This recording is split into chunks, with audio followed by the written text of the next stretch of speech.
എന്റെ പ്രിയപ്പെട്ട മകൻ അമർ എപ്പോഴും എന്നെ തന്നെ ഓർത്തുകൊണ്ടേയിരിക്കും. ആ മോനെ അമറേ. നമസ്കാരം അച്ഛാ. നമസ്കാരം മോനെ. അച്ഛാ സുഖമല്ലേ? ഞാൻ സുഖമായിരിക്കുന്നു മോനെ. എത്ര പ്രാവശ്യം ഞാൻ അച്ഛനോട് പറഞ്ഞു ഇവിടെ വന്ന് എന്റെ കൂടെ നിൽക്കാൻ. ഞാൻ എത്രയോ അച്ഛനെ നിർബന്ധിച്ചതാ. പക്ഷെ അച്ഛനാണെങ്കിൽ അത് കേൾക്കുന്ന പോലുമില്ല. എനിക്കും നിന്റെ കൂടെ നിൽക്കണമെന്ന ആഗ്രഹം.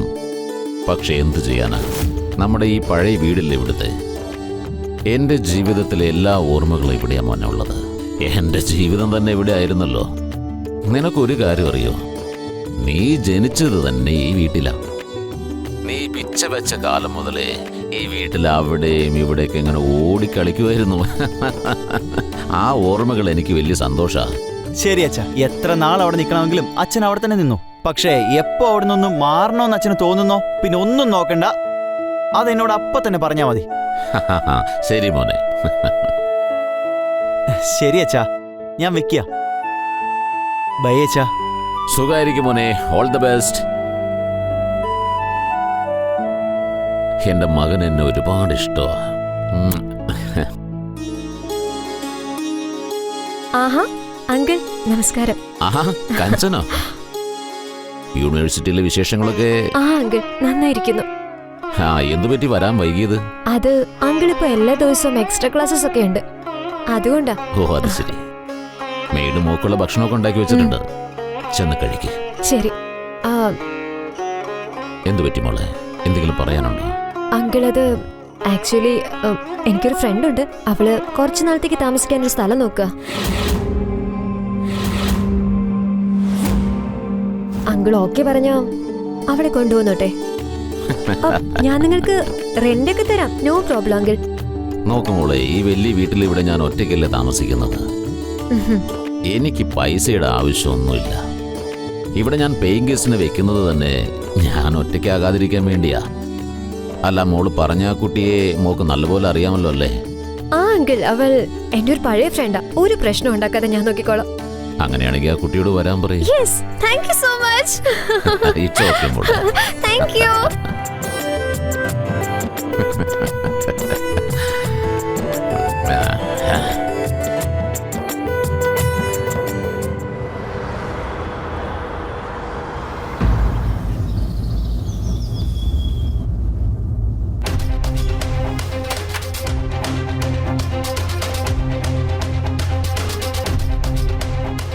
ഹലോ. ഹലോ. ആരാണെന്ന് എനിക്ക് മനസ്സിലായില്ലല്ലോ.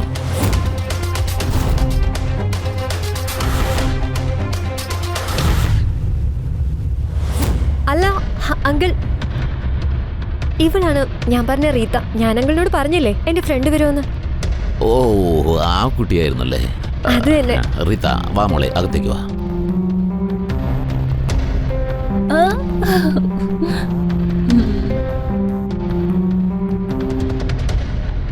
കഞ്ചൻ, അങ്കിൾ റീത്തയ്ക്ക് വീടൊക്കെ കാണിച്ചു കൊടുക്കുക. ഇനി മുതൽ ഇവിടെയല്ലേ താമസിക്കാൻ പോകുന്നത്, അവൾക്ക് വീടൊക്കെ ഇഷ്ടപ്പെടണ്ടേ?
റീത്ത എന്താ? ആ എനിക്ക് ഉറക്കം വരുന്നുണ്ടായില്ല, അതങ്ങനെ ചുമ്മാ നടന്നത്. അപ്പോഴാ നിങ്ങളിവിടെ ഒറ്റയ്ക്കിരിക്കുന്നത് കണ്ടത്, അതുകൊണ്ട് വന്നതാ. വർഷങ്ങളായിട്ട് ഞാൻ ഒറ്റയ്ക്കല്ലേ. എൻ്റെ ഭാര്യ മരിച്ചതിന് ശേഷം അവളുടെ ഓർമ്മകളുമായിട്ടാണ് ഞാൻ ജീവിക്കുന്നത്.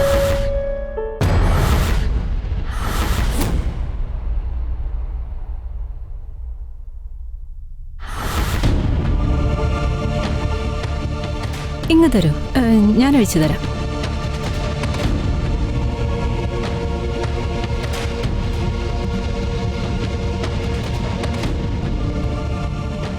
കുടിച്ചോളൂ. Thank U.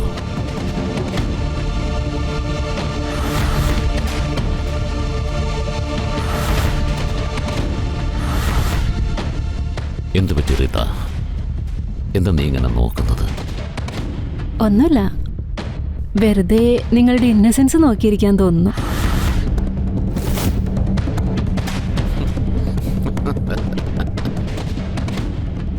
അത് കൊള്ളാം. കള്ളു കുടിക്കുന്ന ഒരാളെ കാണുമ്പോൾ പാവത്വം തോന്നുന്നെന്നോ? ഈ സ്ഥാനത്ത് വേറെ ആരെങ്കിലും ആയിരുന്നെങ്കിൽ തെറ്റിദ്ധരിച്ചനെ. ഞാൻ റീത്ത. മറ്റുള്ളവരെന്ത് ചിന്തിക്കുമെന്ന് എനിക്കറിയില്ല, എന്നാൽ അവരുടെ ഉദ്ദേശം എന്താണെന്ന് എനിക്ക് നന്നായിട്ട് മനസ്സിലാക്കാൻ പറ്റും.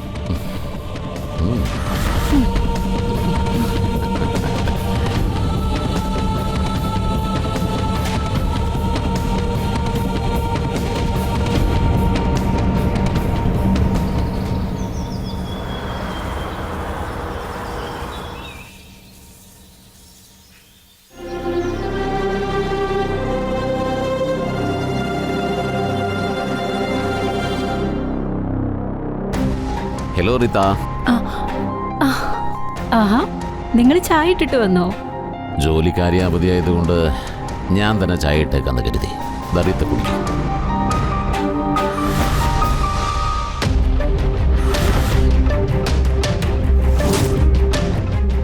ആഹാ, ചായ അടിപൊളിയായിട്ടുണ്ടല്ലോ. Thank you. അല്ല, ബ്രേക്ക്ഫാസ്റ്റിന് എന്താ വേണ്ടത്? ആ, നിങ്ങൾക്ക് കുക്കിംഗും അറിയോ? ആ, എനിക്കെല്ലാം ഉണ്ടാക്കാൻ അറിയാം. എന്താ വേണ്ടെന്ന് പറ. അങ്ങനെയാണെങ്കിൽ നമ്മൾ ഒരുപാട് കാലം ഒരുമിച്ചുണ്ടാകും. അതെങ്ങനെയാ? നിങ്ങൾക്ക് പാചകം ചെയ്യാനും അറിയാം, എനിക്ക് കഴിക്കാനും അറിയാം.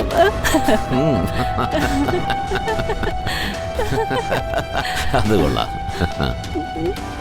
നീ എന്ത് ചോദിച്ചാലും ഞാൻ ഉണ്ടാക്കി തരാം. നീ പറഞ്ഞത് ശരിയാ. ഞാൻ ഉണ്ടാക്ക, നീ കഴിക്കും.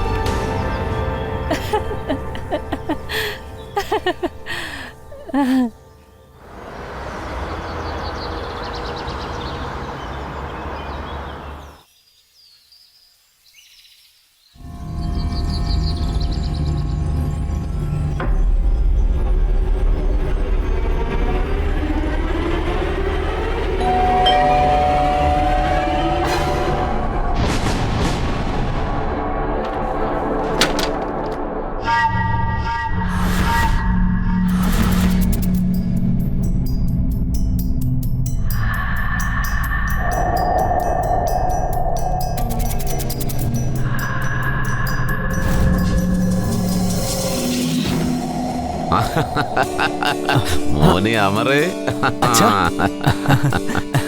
സുഖമല്ലേ അച്ഛാ? സുഖമായിരിക്കുന്നു മോനെ. മോൻ വന്നത് അച്ഛന് ഒരുപാട് സന്തോഷമായി. റീത്ത, ഇതെന്റെ മോൻ അമർ. ബാംഗ്ലൂരിലെ വലിയ മൾട്ടിനാഷണൽ കമ്പനിയിലെ സോഫ്റ്റ്വെയർ എഞ്ചിനീയറാണ്. പഠിക്കാൻ വലിയ മിടുക്കനായി വന്നെ. ഹലോ റീട്ട. ഹലോ. അല്ല, ഇവിടെ നിൽക്കുന്നുണ്ട്. വാ വാ, കേറി വാ.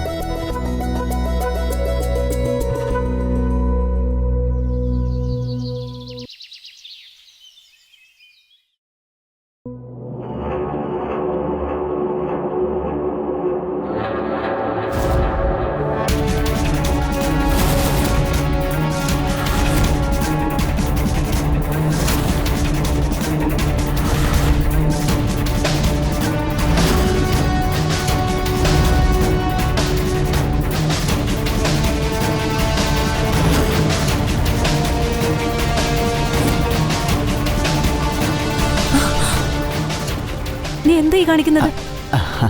എന്നെ തെറ്റിദ്ധരിക്കരുത്, ഞാൻ ചുമ്മാ ഒരു പ്രാങ്ക് ചെയ്തതാ. ഇങ്ങനെയൊക്കെയാണോ നീ പ്രാങ്ക് ചെയ്യുന്നത്? ഇനി മേലാൽ എന്റെ അടുത്ത് നീ ഇത് ആവർത്തിച്ചാൽ നിന്നെ ഞാൻ വെറുതെ വിടില്ല.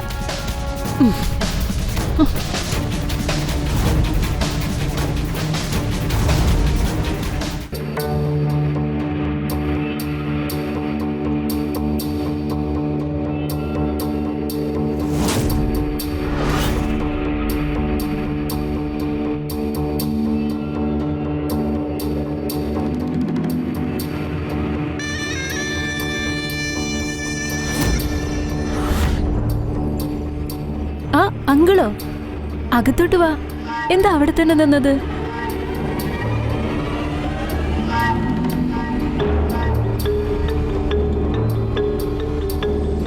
ഇവിടെ ഇരിക്കേ.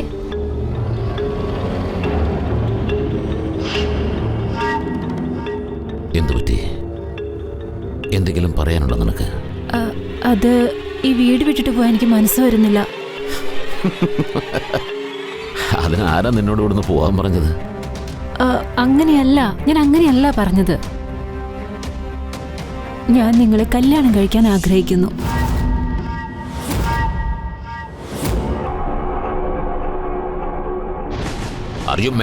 നിനക്കെന്താ ഭ്രാന്ത് പിടിച്ചോ?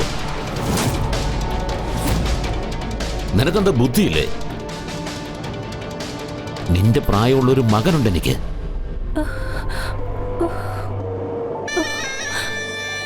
നോക്ക്, ഞാൻ നിങ്ങളെ കല്യാണം കഴിക്കണമെന്ന് ആഗ്രഹിക്കുന്നു, നിങ്ങളുടെ മകനെയല്ല. അതിന് നിങ്ങൾ സമ്മതിച്ചില്ലെങ്കിൽ ഞാൻ ആത്മഹത്യ ചെയ്തു കളയും.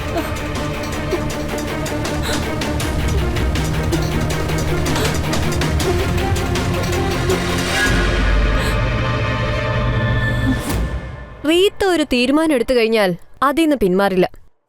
നരേഷിന്റെ വയസ്സ് എത്രയാന്നുള്ള കാര്യം അവൾക്കൊരു പ്രശ്നമല്ല.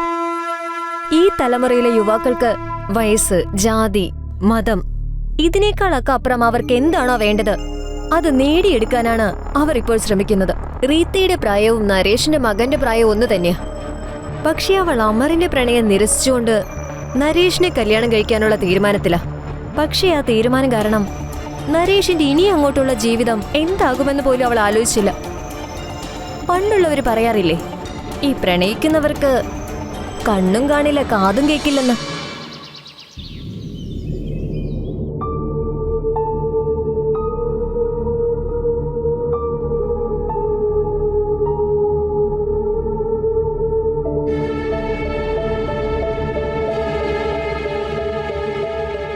റീത്ത, ഈ ചായ കുടിക്കേ.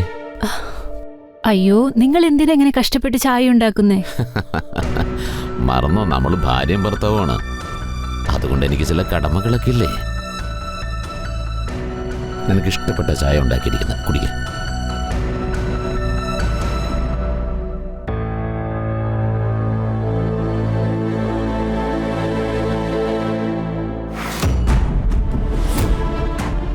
എന്തുപറ്റി? ചായ ഇഷ്ടപ്പെട്ടില്ല ഋത്തിക്ക്? അതൊന്നുമല്ല, ചായ വളരെ നന്നായിരുന്നു. പക്ഷെ ഞാൻ അമറിനെ പറ്റി ആലോചിക്കുന്നത്. നമ്മൾ രണ്ടുപേരും കല്യാണം കഴിച്ചതുകൊണ്ടല്ലേ അവനെ വീട് വിട്ടു പോയത്. ഇത് നോക്ക് റീത്ത, നീ അതിനെക്കുറിച്ചൊന്നും ആലോചിക്കണ്ട. ഞാൻ അമറിന് വേണ്ടതെല്ലാം ചെയ്തിട്ടുണ്ട്. അവനെ വളർത്തി വലുതാക്കി പഠിപ്പിച്ചു, അവനെല്ലാം ചെയ്തു. ഇനിയിപ്പോൾ അവൻ നമ്മുടെ സന്തോഷത്തിന് വേണ്ടി മാറി നിൽക്കണമല്ലോ. ഇത് നോക്ക്, നമ്മുടെ കല്യാണം കഴിഞ്ഞതിൻ്റെ പേരിൽ നീ കുറ്റബോധത്തോടെ ഇരിക്കേണ്ട കാര്യമില്ല. ഇതിൽ എൻ്റെ ഭാഗത്തും ഇല്ലേ തെറ്റ്. ആ പിന്നെ ഞാനൊരു കാര്യം തീരുമാനിച്ചു. എൻ്റെ സ്വത്തിൽ ഒരു ഭാഗം നിന്റെ പേരിൽ എഴുതി വെക്കാൻ പോവാ ഞാൻ. അതിൻ്റെ ഒന്നും ഒരു ആവശ്യമില്ല. എനിക്ക് നിങ്ങളെ കിട്ടിയില്ലേ, വേറെ ഒന്നും എനിക്ക് വേണ്ട. എന്തിനാ വേണ്ടെന്ന് പറയുന്നത്? ഞാൻ പറഞ്ഞെന്താന്ന് വെച്ചാ, എന്റെ മരണം എപ്പോഴാന്ന് പറയാൻ പറ്റില്ല. ഇതുപോലെ ആവശ്യമില്ലാതൊന്നും പറയരുത്. നിങ്ങൾ എവിടെ ഇരുന്നോ, ഞാൻ നിങ്ങൾക്ക് ബ്രേക്ക്ഫാസ്റ്റ് ഉണ്ടാക്കി കൊണ്ടുവരാം. ശരി.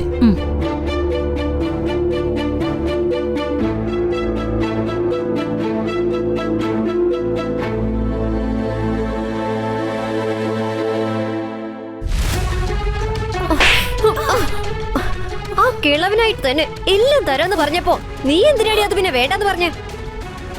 ഇപ്പൊ അദ്ദേഹം എന്റെ ഹസ്ബൻഡാണ്. എനിക്ക് അദ്ദേഹത്തെ ചതിക്കാൻ പറ്റില്ല. ഹസ്ബൻഡോ? ഹസ്ബൻഡ്? Wow,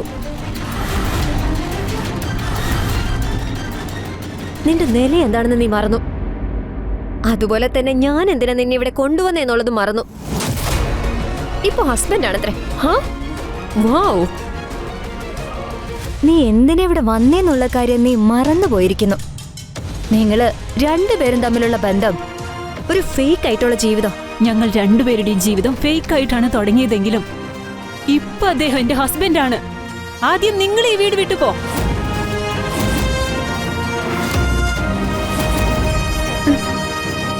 okay.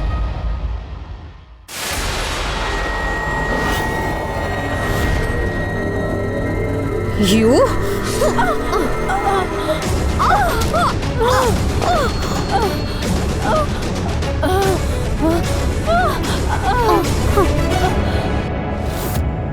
നരേഷിനെ പോലെ പ്രായമായവർ ചില ബന്ധങ്ങളിൽ അലിഞ്ഞ് നിവൃത്തിയില്ലാതെ ചില കാര്യങ്ങൾ ചെയ്തു പോകുന്നതാണ്.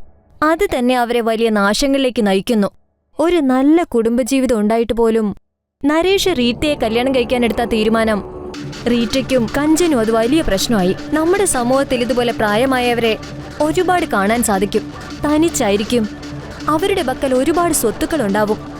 അതെല്ലാം മോഹിച്ച് ഒരുപാട് പേര് വരും. റീറ്റയും കഞ്ചനും അതുപോലെ വ്യാമോഹിച്ചു വന്നവരാണ്. നിങ്ങൾ ഒരു കാരണവശാലും നിങ്ങളുടെ വീടുകളിൽ അന്യരെ താമസിപ്പിക്കരുത്. അവരുമായി ഇതുപോലെ യാതൊരുവിധ ബന്ധത്തിലും ഏർപ്പെടരുത്. ഇതിന്റെയൊക്കെ ഭവിഷ്യത്ത് നിങ്ങൾക്ക് മാത്രമായിരിക്കില്ല, ഇത് നിങ്ങളുടെ കുടുംബത്തെയും വലിയ രീതിയിൽ ബാധിക്കും. ഞാൻ നിങ്ങളുടെ റാണി ഇപ്പോഴത്തേക്ക് ഇവിടെ പറയുന്നു. ഉടൻ തന്നെ മറ്റൊരു പുതുമയേറിയ കഥയുമായി വരുന്നതായിരിക്കും നിങ്ങളുടെ ക്രൈം ചക്രയിൽ.